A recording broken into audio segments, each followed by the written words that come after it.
My name is Whitley, and I'm 32 years old. I stood in the small dressing room of St. Agnes Chapel, staring at myself in a mirror that had seen 100 brides before me, and I felt nothing but a hollow, aching dread where joy should have been. My wedding dress fit perfectly. My hair was pinned exactly the way I'd practiced, and my bouquet of white roses trembled slightly in my hands because I could hear my father's voice through the thin wall, loud enough that half the guests probably heard it. 2. He works in a warehouse. My father was saying to my uncle, not even bothering to lower his voice. A warehouse. My daughter marrying a nobody who drives a forklift for a living. I closed my eyes and breathed through it the way I'd been breathing through it for the past 8 months. Ever since I brought Julian home for the first time, my family had never given him a fair chance. My mother had asked him in front of everyone at Thanksgiving whether he had any actual plans for his future, as if raising 2 younger siblings alone. After his parents died in a car accident when he was 19 wasn't a plan, wasn't a life, wasn't proof of exactly the kind of man he was. My father had refused to shake his hand the first time they met and had never warmed since then. Julian's callous hands and modest apartment and steady, unglamorous job made him invisible, made him nothing, made him someone not worth their respect. But I loved him. I loved the way he remembered how I took my coffee, the way he'd driven 4 hours through a snowstorm just to bring me soup when I was sick, the way he never once asked me to choose between him and my family, even when they made it clear they'd rather he didn't exist. So when my father knocked on the dressing room door and stepped inside without waiting for an answer, crawling over my empty side, searching for the father who should have been there and finding only empty space where he should have stood, I was halfway down the aisle, my breath shaking, my knees nearly giving out from the weight of 200 stairs when I heard the heavy chapel doors behind me creak open again. Halfway, the doors behind me swung open, and I froze, thinking perhaps my father had changed his mind, that some flicker of shame had finally reached him. But when I turned, what I saw made my heart stop entirely. 30 strangers in matching gray walked in and lined both sides of the aisle, moving with a quiet, deliberate precision that silenced the entire chapel. They wore identical charcoal gray suits, their faces solemn and unified, and they positioned themselves shoulder to shoulder along both rows of pews like a wall of silent witnesses. Gasps rippled through the guests.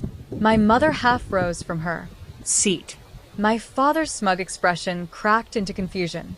One of them, a tall man with silver hair and the bearing of someone used to being obeyed, stopped directly beside the back row. He turned, looked straight at my dad, and said, "Sir." And the entire chapel went utterly, deathly silent, waiting to hear what would come next, waiting to understand exactly who these 30 strangers were and why they had come. "Sir," the silver-haired man repeated, his voice calm, but carrying an authority that made the entire chapel lean in to listen. "With respect, you don't get to sit there and enjoy this. Not after what you just did to your daughter." My father's mouth opened and closed. No sound coming out while my mother's hand flew to her chest. I stood frozen in the middle of the aisle, my bouquet trembling, utterly unable to understand what was happening or who these 30 people even were. The silver-haired man turned toward me and offered a small, respectful nod. "Mrs. Whitley, forgive us for the dramatic entrance. My name is Desmond Okafor. I'm the Regional Director of Operations for Whole Crest Logistics." The name meant nothing to me at first until I saw Julian's face at the altar, pale with shock, his eyes glistening as recognition dawned. Whole Crest Logistics was the company Julian worked for. Desmond Okafor was Julian's boss's boss, a man Julian had mentioned only a handful of times, always with quiet respect. 6 years ago, Desmond continued, his voice steady enough to reach every corner of the silent chapel. Julian Reyes walked into our warehouse as a 19-year-old kid who just lost both his parents and was raising 2 younger siblings on his own. He took every shift he could get. He never complained. He trained new hires without being asked, caught safety violations that saved us from lawsuits, and quietly mentored a dozen young men who had nowhere else to turn. 2 years ago, when our Denver facility was about to shut down and put 400 people out of work, Julian was the one who redesigned our entire intake process and saved that location. He is, without exaggeration, one of the most extraordinary employees I have had in 30 years of business. I felt tears sliding down my cheeks, not from sadness now, but from something fuller, something like pride cracking open in my chest. Desmond gestured to the 30 people standing along the aisle. Every single person standing here today works under Julian in some capacity, or worked alongside him, and asked to be here the moment they heard what his own family thought of him. We didn't come to make a scene. We came because a man who has quietly held up so many people deserved to have someone hold him up today. Especially when the people who were supposed to didn't show up. He looked directly at my father again. A forklift operator, sir, is what you called him. I'd call him the backbone of a company with 4,000 employees. And frankly, I'd trust him with far more than I trust most men in suits. The chapel erupted into a hush of whispers and a few scattered claps that grew louder, and I watched my father's face drain of all its arrogance, replaced by something small and ashamed, something he clearly hadn't expected to feel in front of 200 witnesses. My mother stared at her hands, unable to meet anyone's eyes. I turned back toward the aisle toward Julian, who was openly crying now, his shoulders shaking as he watched the people he'd quietly helped for years stand up for him in the one moment he needed it most.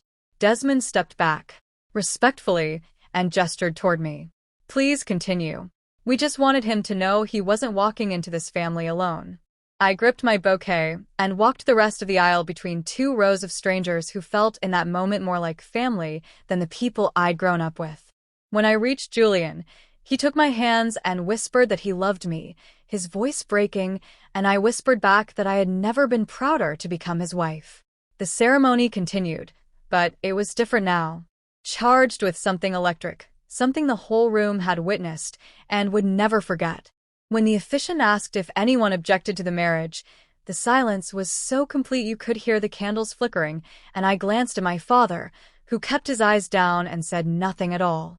We exchanged our vows, and when Julian slid the ring onto my finger, the entire chapel rose to its feet in applause. The 30 strangers in gray, clapping loudest of all. At the reception, my father approached me once, stiffly, and mumbled something that was almost an apology, something about not realizing about being wrong. I told him I appreciated the words, but that actions mattered more and that he had a long way to go before I would trust that he meant them. Julian, ever gracious, still shook his hand, still thanked him for coming. Because that was who Julian was, a man who built bridges, even for people who never deserved the effort. Later that night, dancing under string lights with Julian's arms around me, I realized my father had spent years trying to convince me that Julian was worth nothing, when in truth, Julian was worth more than my father would ever understand. Value was never about job titles or salaries. It was about showing up, about quietly building people up instead of tearing them down, about being the kind of person 30 strangers would drop everything to defend. My family mocked my husband as a nobody and let me walk alone. But in the end, it was Julian's nobody who filled that aisle with somebody's. And it was Julian's love that made me understand what true worth actually looks